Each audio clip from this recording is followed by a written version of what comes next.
Good afternoon and welcome. I am Oluwatimilei Ajayi with the Carnival Radio Media News.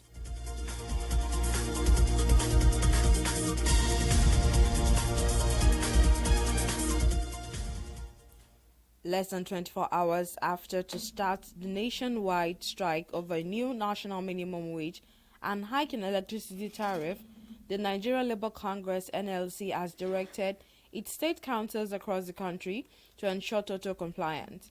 This came to light on a day unions in the oil, electricity and financial and other critical sectors pledged total support for the indefinite strike declared by NLC and its counterpart, the Trade Union Congress of Nigeria (TUC). Recall that the two labor centers last Friday announced an indefinite nationwide strike from tomorrow Monday over the government's failure to agree on a new national minimum wage and reverse the recent hike in electricity tariff.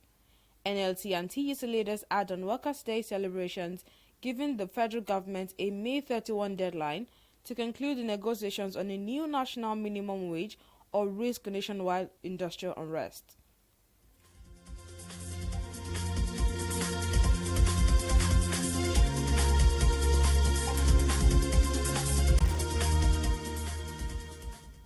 The tripartite committee on a new national minimum wage set up by the government failed to make a decision on a new national minimum wage after about 4 meetings. Labour leaders had walked out of the meeting 3 times after rejecting government and the organised private sector (OPS) offers.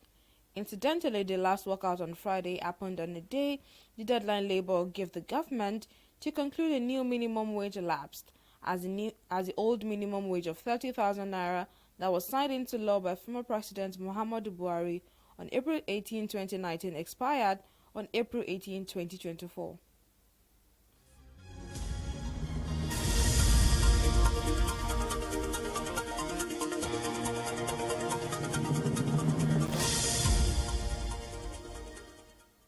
In a similar development, the federal government said the 494,000 naira new minimum wage proposed by the organized labor could cripple Nigeria's economy. The Minister of Information and National Orientation, Mohammed Idris, disclosed this during a press briefing in Abuja. The minister lamented that a 494,000 naira minimum wage demand would amount to 9.5 trillion naira expenditure burden to the government. According to him, they had agreed to increase the country's minimum wage by 100% to 60,000 naira from 30,000 naira in line with the current economic realities. He expressed dissatisfaction at the 1,547% new minimum wage proposal by the organized labor.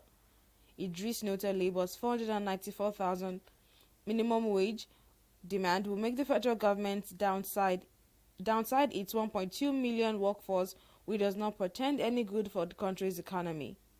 Recall that organized labor is built to embark on indefinite strike on Monday, June 3rd, over the government's failure to implement a new minimum wage and reversal of the April 3rd electricity tariff hike.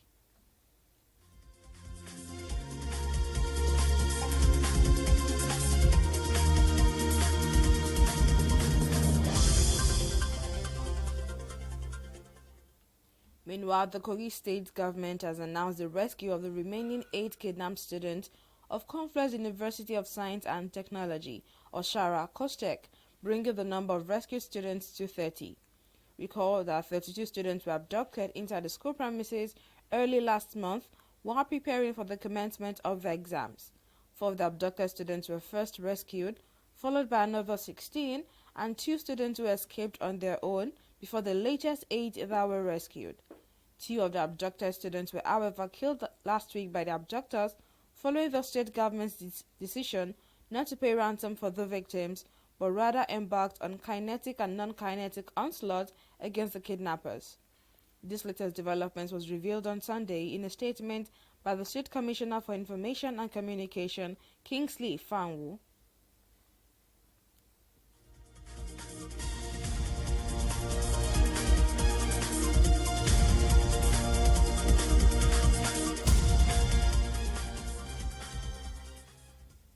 On the foreign scene, businesswoman Ala Thomas-Dottir was set on Sunday to become Iceland's new president, elections results showed, beating former President Katrin Jakobsdottir, who critics said was too political for the post. Jacobs Dottir conceded defeat early on Sunday and congratulated Thomas Dottir, the CEO of the B Team, a global non-profit co-founded by UK business tycoon Richard Branson, to promote business practices focused on humanity and the climate.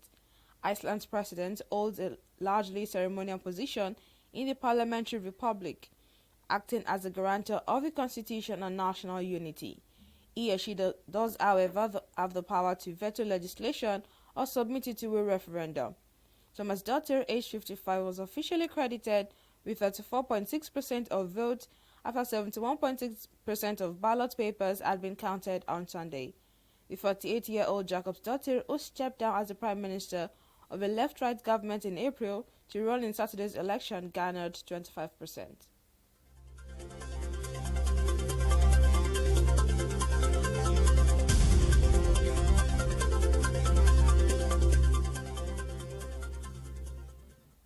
Now talking sport, a late VAR intervention saved Lionel Messi and Inter Miami from falling to a second straight home defeat on Saturday as Eastern Conference leaders battled to a 3-3 draw with St. Louis. Inter Miami, upset at home by Atlanta on Wednesday, appeared to be heading for another costly loss after a 68th minute Luis Suarez own goal left St. Louis 3-2 up heading into the final minutes. But with time running out, Miami substitute Julian Gracio's long ball found Jordi Alba running into space and the Barcelona man tucked away the finish to the relief of Miami's packed Chase Stadium crowd.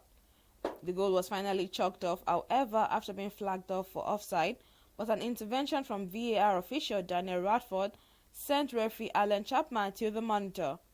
Replays appeared to show Alba was just onside and the goal stood to ensure Miami secured a share of the point. There was still time for Inter Miami to come within a whisker of snatching a dramatic win, but Marcelo's weekend's thumping late strike was superbly parried away by St. Louis goalkeeper Roman Burki.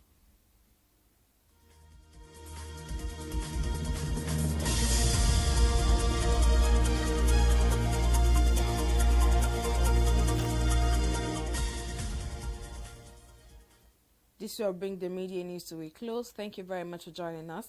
My name remains Oluwatimileyin Ajayi. You can download the Carnival Media app from the Google Play Store and the iOS App Store. You can also check out our website at carnivalmedia.ng. Good afternoon.